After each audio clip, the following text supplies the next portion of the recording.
कोल्हापूरप्रमाणेच सांगलीमध्येही टोलविरोधी आंदोलन चालू झालेलं आहे. टोलविरोधी कृती समिती स्थापन झालेली आहे. कोल्हापूरचा प्रश्न थोडा निराळा होता, पण सांगलीमध्ये या टोल कंपनीनं, अशोका इन्फ्रा कंपनीनं सार्वजनिक बांधकाम विभागाच्या काही अधिकाऱ्यांशी संगनमत करून काही न्यायालयीन निकाल स्वतःच्या बाजूने करून घेण्यात यश मिळवलेलं आहे.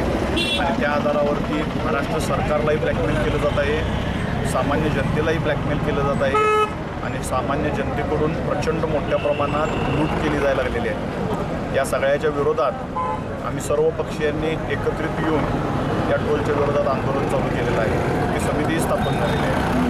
वास्तविक आमच्या सांगली शहरामध्ये केंद्रीय मंत्री आहेत, त्यांनी शासनावरती दबाव टाकून या प्रकरणामध्ये शासनाला सुप्रीम कोर्टामध्ये एक सेपरेट याचिका दाखल करून खाली झालेल्या सर्व निकालांमध्ये ज्या काही त्रुटी राहिलेल्या आहेत त्या दाखवून देऊन हा टोल बंद पाडणं गरजेचं आहे.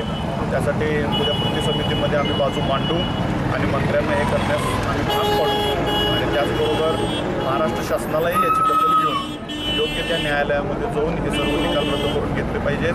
सामान्य जनतेनं आता असहकार्याची भूमिका राबवायला सुरुवात केली आहे. आम्ही टोल देणार नाही असे स्टिकर करून आता आम्ही टोल देणं बंद केलेलं आहे. सांगली शहर व परिसरातील ग्रामीण भागातील सर्व लोकांनी आता टोल देणं बंद करावं आणि कुणालाही त्रास झाला तर त्यांनी ताबडतोब आमच्याशी कृती समितीशी संपर्क साधावा. आम्ही येऊन त्यांची मदत करू. आता तुम्ही स्टिकर काढल्यामुळे टोल पूर्ण बंद पडला आहे. आता या क्षणाला सर्व पक्षांनी एकत्रित येऊन इथं गाड्यांना टोल देणार नाही असे स्टिकर लावण्यासाठी आम्ही जे चालू केलेलं आहे त्यानुसार आता टोलवर कंपनीनं टोल घेणं बंद केलं आहे, वसुली बंद केली आहे. कारण पुन्हा जर का त्यांनी असा काही प्रयोग केला तर त्यांची गाठ आमच्याशी आहे हे त्यांनी विसरू नये.